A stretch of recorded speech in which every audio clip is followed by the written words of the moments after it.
So as I stand up here, I cannot help but reflect on the many, many years where I have sat where you're sitting right now. And I can't help but reflect on the fact that my dad has stood up here for 15 years telling story after story after story. In fact, he tells these stories to help hammer home a point, to help illustrate something. And these are real life stories. He doesn't make these up. These are real life stories about my family and about me. In fact, these are real life embarrassing stories about me. And so today, as you can guess, today is an opportunity for me to turn the tables a little bit, to have payback. I mean, this is my chance. 15 years, it has been terrible. And so today I have an incredible opportunity to turn the tables a little bit. But instead, I have made this intentional decision to take the higher road and to be the bigger person in this relationship. I could look back on his past, and I could bring back the embarrassing, humiliating things that he has done. I could look back and tell these crazy stories, but I don't know. I could look back at these times, special moments right here.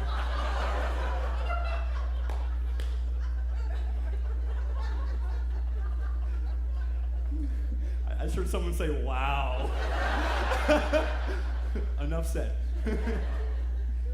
So, good morning. My name is Cobie. Thank you, Dad, for the introduction. And as my dad has told these stories, I've heard so many great stories throughout the years. My dad is truly an incredible communicator and an incredible storyteller. And today, I have the opportunity to talk to you about Jesus and to talk about one of the most gifted communicators. I mean, Jesus was the best storyteller of all time. So Jesus came on the scene 2,000 years ago and told so many stories. We call these stories parables. And these parables were not there just to grow a crowd and to make people laugh, but Jesus told these stories intentionally. He told these stories to teach and to challenge his listeners. And so now we get to read these stories today, and we get to be challenged in our own life.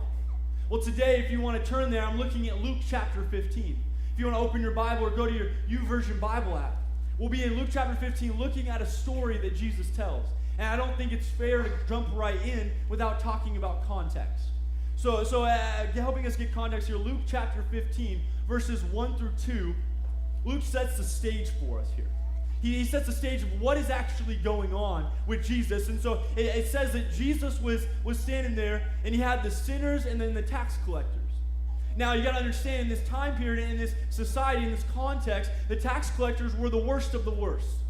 You might know this. These were the scum of the earth. I mean, these tax collectors stole money and grew wealthy through it. These tax collectors were looked down upon people. They were hated by people because they were able to take your money and grow wealthy.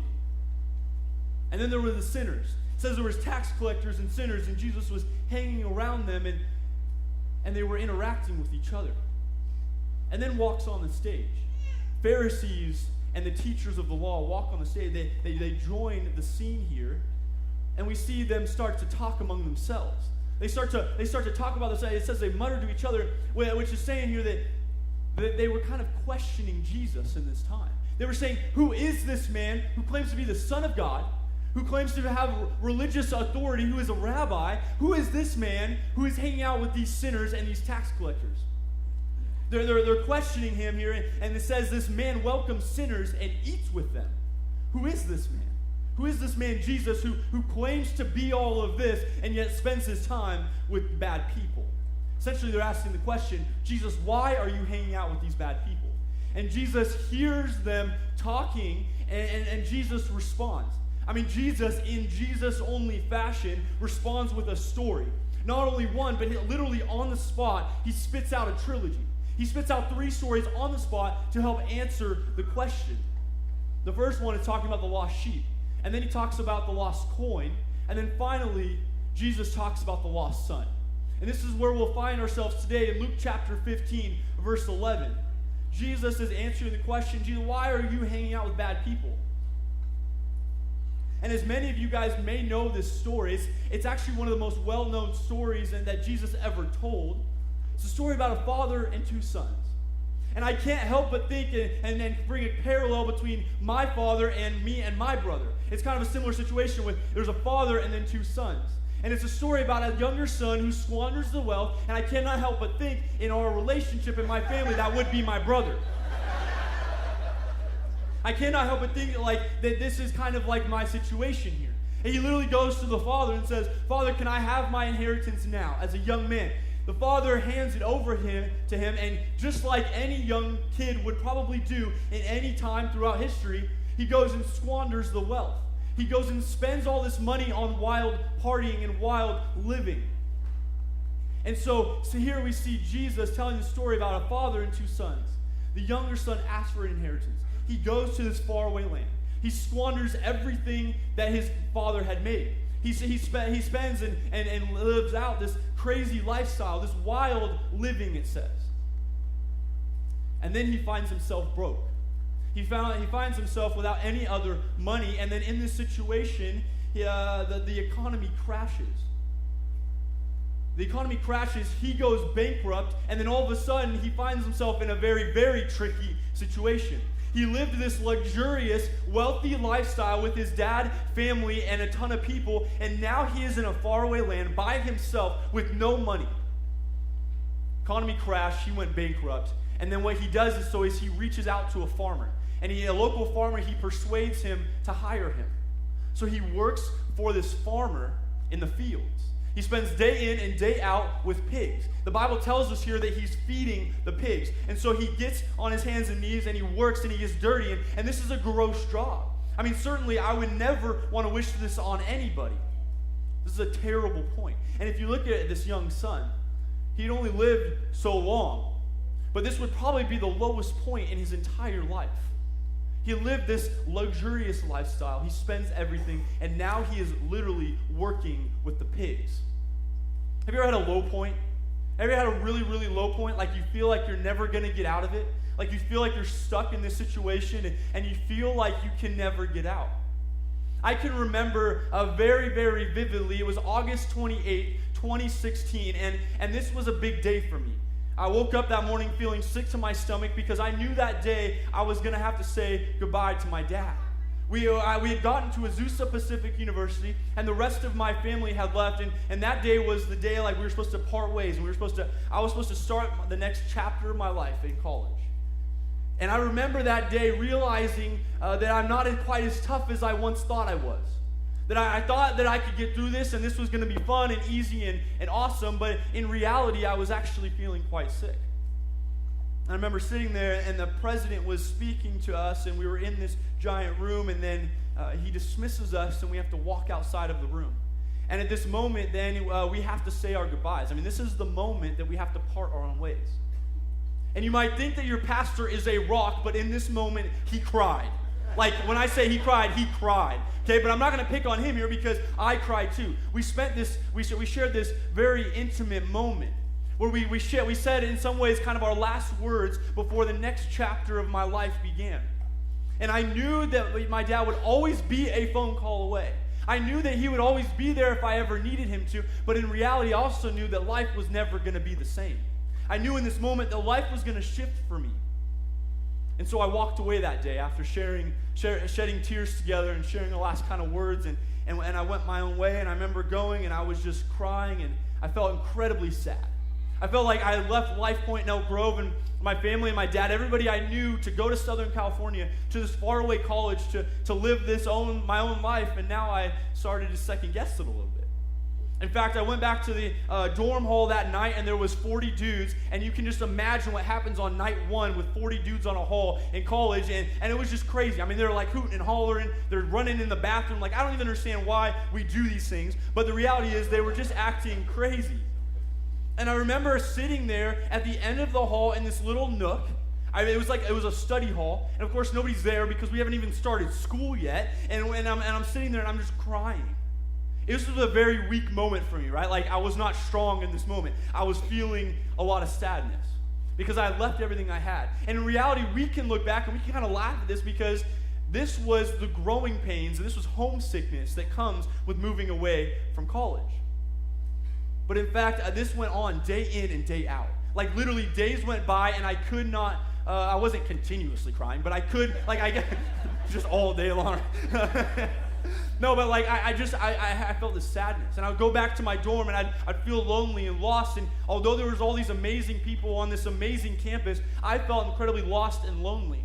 And I remember calling my dad and my mom and my parents and just not being able to, I held on a smile and just try to fake it. I tried to pretend like I was okay. But the reality is I was actually really hurting inside, and this went on, and it lasted for weeks, actually. I mean, I remember being incredibly sad. It was just homesickness and those growing pains that it hurt a lot. I mean, this was a low moment, and looking back now, I'm 2 years in, and I've lived an amazing 2 years of college. I've developed these amazing relationships. I've got to travel the world and see some amazing countries, and I've gotten to stay up all night studying and writing papers, and I've got to get to know professors, and above all that, I've been able to study the Bible and grow in my relationship with God. It has been an incredible opportunity, but during this time, it felt like I was stuck. During this time, I felt like I was never going to get out. During this time, I felt like I was at a low point. It was the lowest I had ever really felt. It was pretty painful. There's no doubt that the son here felt a lot of pain. He felt like he was actually at a very, very low point in his life. But I do not even want to try to compare my situation to his situation. Because as Jesus tells it here, he was working among the pigs. I mean, I'm literally on a beautiful campus in Southern California, and he's working with the pigs, right? Like, I can't even start to compare these two things. But the reality is that if I can help you get context here, to a Jewish listener, they would have cringed at the thought of this. They would have heard this story for Jesus, and they literally would have cringed because they would be like, no, what? He's working with pigs? I need to help you understand here. Like, pigs were unclean animals. Pigs were not clean. They were ceremonially unclean. So if someone were to come in contact with a pig or eat a pig or anything like that, you would have to wash yourself. You'd have to go through this ritual before you could ever approach God. So this was like the lowest point as a Jew. This was like the lowest point in the entire society. This was embarrassing. This was humiliating. And so he's working among the pigs here in a very, very, very low point of his life. Probably the lowest point ever. It's gross, yes, physically, but spiritually he would have also been dead. And then we see the tables turn. We see here the son, it says he came to his senses. Luke tells us he came to his senses. And so what happens is he goes and he realizes, oh, I can actually go back to my father. I would never dare go back as a son, but I can go back as a slave. It said he took off, he did not have his shoes on, and he just started walking, and he developed this pathetic little speech to give to his dad. And so he comes, and it says that the father was standing there looking out on the horizon. He saw his son approaching, and what does he do? If you know this story, he runs after him. Men in this society were not supposed to run. This was not politically correct, but the father runs out to the son. He runs out to him, and he hugs him, and he kisses him. And before the son could even get out this pathetic little speech, he says, no. You're not going to be my slave. We're actually going to throw a party. He gives him sandals on his feet, which show that he's not going to be a slave, but he will be his son. He puts jewelry on his hands and on his body, representing that he will not be a slave, but he will be his son. This is the greatest welcome home ever. Dad, Mom, you guys should do this for me, by the way. This would be good. But the reality is, this is a welcome home that he doesn't care where the son's been. He doesn't care what he did with the money. He doesn't even ask. It just says that he welcomed him home as he was. We see this incredible response by the father. And then it turns a little bit. And it says that they have a party, and they kill a calf, and they eat, and they feast, and they dance. It's a party. And the DJ is probably playing his favorite song at this point. And what the worst part of all is that the older son is off in the distance. He's working in the fields. He's working in the fields, and he hears the dancing. He's probably like, yo, that's my brother's favorite song. Right? Like, he hears the dancing and the partying and everything going on, and he thinks to himself, what is going on? So him and his father meet up. So it's the older son and the father, and he's questioning him. You've never even killed a goat for me and my friends. And now you're going to welcome home my brother who spent all the money? It doesn't make sense. In fact, it actually, in this story that Jesus is telling these people, it seems like the older brother is the only person actually thinking. It seems like the oldest brother is the only smart one in this situation. Why would you welcome him back after he went and spent all of your hard-earned money in the faraway land? And the father responds here in an incredible way. And I want to read this to you in Luke chapter 15, verse 32. It's an incredible statement that I want to latch on to today and talk more about. It says, but we had to celebrate and be glad. The father tells the son, we had to celebrate and be glad about your younger brother. It says, because this brother of yours was dead and is alive again. He was lost and is found. He tells him here that your brother was lost and is now found. He was dead and he is now alive. Your brother has come home and we're going to welcome him home. Yes, he squandered everything. And yes, he spent everything that I gave him. But we're going to welcome him home, not as a slave, but as a son and as a brother and as family. This is an incredible response by the father. And many of us know this story, and this story is kind of the essence of the gospel message. This is our story. I mean, if you've been here for maybe a long time, you've had a relationship with Jesus, or you've experienced Jesus in some way, you know that this is the essence of the gospel. This is why Jesus came, so that we were lost and now we are found. We were dead and now we are alive. This is our testimony, and we get to share this with people. But see, often enough, we share this with other people about what it's happened, how it's happened to us. And reality is, we kind of tune out. I know what you're kind of thinking, like, this was me and it's no longer me. I was lost and now I'm found. I was dead and now I'm alive. Now I am found. I have a question. Has anyone ever lost something? Can I see a raise of hands? You guys are really good. Okay, all right, that's more accurate. So I don't know if you've ever lost something that's like of importance. I remember being on a boat one time, and my mom had her phone in her hand, and I don't know how phone went to water, but somehow phone went to water, and all of a sudden we're panicking, and we're realizing we need to get this phone out, and so it was about 15 feet deep where we were at. And so my dad goes diving, plunging into the water, searching for the phone. It was that moment of panic. It was like, oh no, we got to go. Because, in case you don't know, phones are usually not waterproof, right? And so my dad goes plunging and he wants to get it as quick as he can. But there was this moment of panic. As we were sitting on the boat, we were realizing, oh no, we got to do something. We got to do something fast. Like, it's time urgent here, right? I have a question. I'm not a parent, so I can't necessarily relate to this situation. But I was wondering, is there any parents who have maybe lost a child, like at Disneyland or at the mall or the sewer? Okay, one person, a couple people. You're not the worst mom here, don't worry.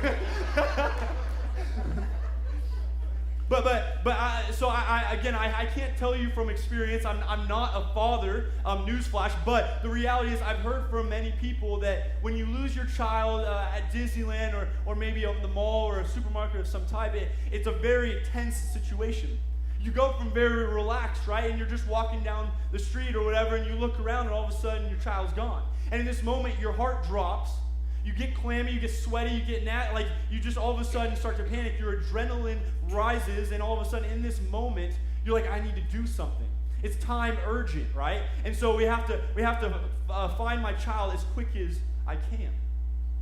But the funny thing about what usually happens in these stories is that usually you go and you're walking in Disneyland, so you retrace your steps, and then you go around and you see this giant castle off in the distance, and as you turn the corner, you see your child. They're perfectly okay. They're licking on the ice cream that you bought them 10 minutes ago. In fact, they're just mesmerized by the castle in front of them. The child has no idea that they're even lost. In fact, in this moment, they're very, very scared, or they're very normal. You're very scared, right? In this moment, you're just terrified. And as you see them, they don't even realize how lost that they truly are. As we bring it back to our story this morning, Many of us tune this out. Many of us read this story and think, I was lost, but now I'm found. I was dead, and now I'm alive. I'm okay now. I'm good. And so many of us hear this story that is the message of the gospel, but we think that's not me. I'm good. I have a relationship with God. You might be going to church, and you might have gone longer than I've even been alive. Like you might have been a faithful churchgoer. You might have a relationship with Jesus that has lasted a long time. But in reality here, I just want to challenge you with the thought that maybe are we more like the younger son than we care to admit? Because I believe as we read this story, this is actually truly applicable to ourselves and to our story. We were dead, and now we are alive. But yeah, and yes, this can be true for you. Yes, this can be your story, but it does not mean at this moment that we're perfectly okay. It doesn't mean that as soon as we step into the light and experience Jesus for the first time, that now we are holier than thou, and now we have it all put together, and now we can just keep walking the road with Jesus, and I don't lie, cheat, steal, I don't do anything. Like I'm a perfect human being. That's not the story of the God. That's just not our story. In fact, when we step into the light, everything changes, and we actually realize how messed up we really are.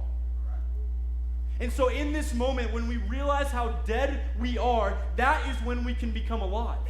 Is when we find out that we are dead and we are lost, that is when we can step into the light. And we tend to read this story and think, no, this story's not for me. It was my testimony. It was my story. But I want to challenge you with an idea that we are actually more like the younger son than we care to admit. That in fact, if we're to be brutally honest with ourselves just for a moment, that we are actually quite still messed up. There's still things in our lives that we are ashamed of, that we have guilt over. Like there's still areas that we don't want to show people. That if we're to be really honest with ourselves, our transition into the light was a transition, but in reality, we're still sort of walking in darkness in times. There's still times of our life when we choose not to follow God, but instead follow our flesh. In fact, if we're to be honest with ourselves, we are like the younger son who knew the Father. Catch this, he knew the Father, he lived with the Father, he lived in luxury and in wealth, and he chose intentionally to step away from the Father. He was with the Father. It wasn't like he never knew the Father, he was with the Father and chose to step and walk away from the Father. And when I'm not saying that you've fully walked away or that you don't have a relationship with God. What I'm asking you is that how are you in some areas maybe walking away from the Father? That there are areas of your life that you don't like to talk about, that you don't want to talk about, but in reality, if you're to be brutally honest with yourself for a second, there are areas in your life in which you are pursuing your flesh, the things of this world. See, I brought this up because I think this really accurately describes our life. It really accurately describes our life here when we come to church. That in fact, when we come to church, we look something like this. Like you guys got your cute little button-ups on, and you got your long flowing dress, and you got that beautiful smile on your face, but the reality is deep down there's something going on. That if you're willing to be honest just for a moment, that this is not your reality right now. That we put this on, and that's okay, but then when I go home, there's other things that I'm thinking about. That if we're to be honest with ourselves, this is not us at all, actually. And what scares me is that Christians have become very good at doing this. That when we come to church, we put this over our face, and we look clean, and we look good. But what scares me is this is not really who we are. Because remember, when we step into the light and realize how messed up we really are, was the best moment of our entire life. Because then we realize that we actually need Jesus. And so this is terribly wrong. I don't want to be a people that walks around church looking like this. But I want to be more honest with ourselves just for a moment and talk about what's actually going on in our lives. Because if we're to be really honest with ourselves, there's actually stuff going on that we don't like to talk about and we don't want to bring into the light, but there are things going on in our life. And I don't know what this is for you. The reality is you might have a pride problem. This might be you, and I don't know where you're coming from today. But you might have told a lie that led to another one and then led to another one, and all of a sudden you find yourself in a situation where you're lying and lying and lying. And all of a sudden you find yourself in this deep, dark hole because you cannot get out of what you've done. I don't know where you come from today. I don't know if this is rage. I don't know if you find yourself in a situation where this is just something you go back to. I don't know if you're searching for intimacy in the wrong places and lust has taken over your life. That if you're to be really honest, even though maybe nobody knows in the entire world, lust is actually a reality for you. And you never thought you would be this far from Jesus, but in this time, it's taken over your life. I don't know if this is you. I don't know if you've been irresponsible with your money. I don't know if, wow, I don't think I can spell. That's embarrassing. Work with me here. I don't know if you find yourself in a financial crisis. I don't know if you find yourself in a financial crisis where all of a sudden you're in this tricky situation that you've dug your own hole. That in fact you're now up to debt to your nostrils. You can barely breathe because you have not been a good steward with what God's given you. Is this you today? Or any of this you? I mean, we walk around church like this is not us at all. That in fact we're a clean slate. But if we're really to be honest, there are still areas in which we're running after our own flesh. That in fact, if we're really be honest, maybe you walk the walk and talk the talk at church, but man, if you really be honest for a second, your language outside of church doesn't even reflect that you know Jesus. That in reality, there are the words you say and the jokes you make and the language you use does not reflect that you know Jesus or if you've ever experienced Jesus. That you can walk the walk and talk the talk at church, but this in reality is not you outside of church at all. I don't know if you're walking through life in secrecy and you find yourself in a situation where there's something that nobody else in this entire world knows. Or maybe just a few people, but certainly not the people here. I don't know where you find yourself today, but what I want to make the claim is that we are more like the younger son than we care to admit. That if we're really honest with ourselves just for a moment, that we stepped into the light, but we're still pursuing some of our own desires. That this is maybe a better representation of this group right here. That we think we have the clean slate, but in reality, this is what this room actually better looks like. I'm afraid to talk about this. It's not fun to talk about this. But in reality, this is what happens, and Christians have become so good at pushing it back. But you find yourself in this situation right now where you're like, man, my life is messed up. I'm filled with shame and with guilt, and I feel like I cannot get out of this situation. That in fact, right now, if you're to be really honest with yourself, you actually feel like there's a barrier between you and God. That you've dug your own hole. You've chosen to pursue the things of your flesh, and now God seems so much farther than he could ever be. Like, I used to think Jesus was with me, and now I just can't even get to him. I feel like he's not listening. I feel like everything I do and everything I try to do does not matter because in reality, I cannot get to God. Like there's this barrier that has been set up between you guys. And what I'm scared to talk about is that maybe sin has gotten in your way. That in fact, we are just like the younger son. That we have chosen to walk away from the Father. That maybe we have chosen in some areas of our life to pursue the things of our flesh. It says in Galatians chapter 5, verses 19 through 23, Jesus kind of draws a line in the dirt for us. He kind of draws this line for us in Galatians chapter 5, verses 19 through 23, and it says, verse 19, the acts of the flesh are obvious.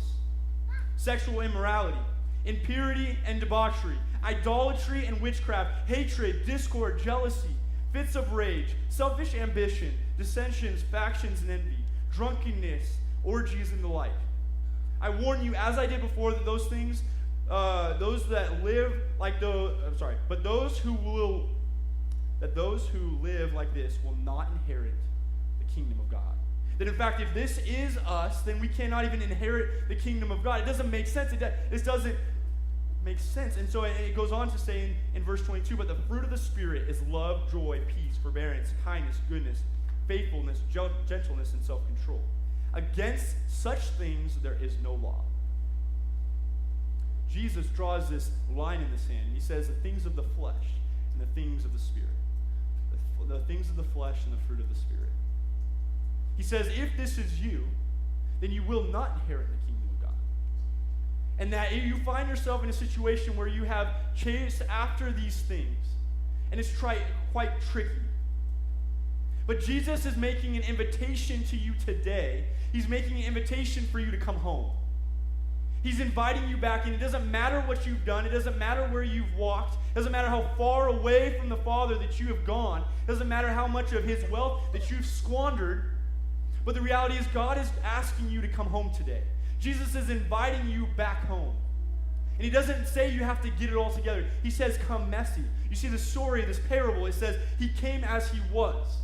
He didn't clean up. He didn't clean all the pig nastiness off of Him. But in fact, He just came as He is. And the Father got down and hugged Him and kissed Him just as He was.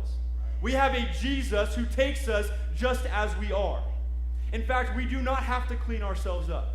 Because we think that this is such a bad thing and that we need to work and just grind and try to get this out of our life the best we can. But in fact, in 1 John 1 through 9, it says, if we confess our sins, He is faithful, He is just, and He will forgive us our sins and purify us from all unrighteousness. We have a Jesus who makes this part easy. We have a Jesus who does this part for us. It is not our job to do this. You have to simply come to Jesus, and Jesus will take you in as you are. We do not worship a God who says to get it all together, but He says, come messy and all, and I will do the hard work. I will do the hard work. Jesus came for you so that you may be in relationship with Him. Today, Jesus is inviting you back home. And as we close and as I pray, I want to invite you to think about your own life. Where are you lost in your life right now? How are you just like the younger son? If you were to be really honest just for a moment, like the son came to his senses, will you come to your senses? Will you realize right now that life isn't just a clean slate as I try to put on, but in reality, if you're be honest with yourself, that actually I'm a little bit messed up. Will you pray with me right now? Jesus, we hear from you this morning that you are inviting us home. God, that in fact, we are not here and have to clean ourselves up, but in fact, we have an opportunity to come to you just as we are. With all of the nasty, messy, tricky stuff in our life, we are invited to come to you right now. So God, I pray that we can come to you right now. That in this moment, we can confess what we've done. And God, we can trust in the fact that you have done a good work first so that we may live with you now. God, thank you for this call. Thank you for your son who died on the cross so that we may have life. We love you. And I pray.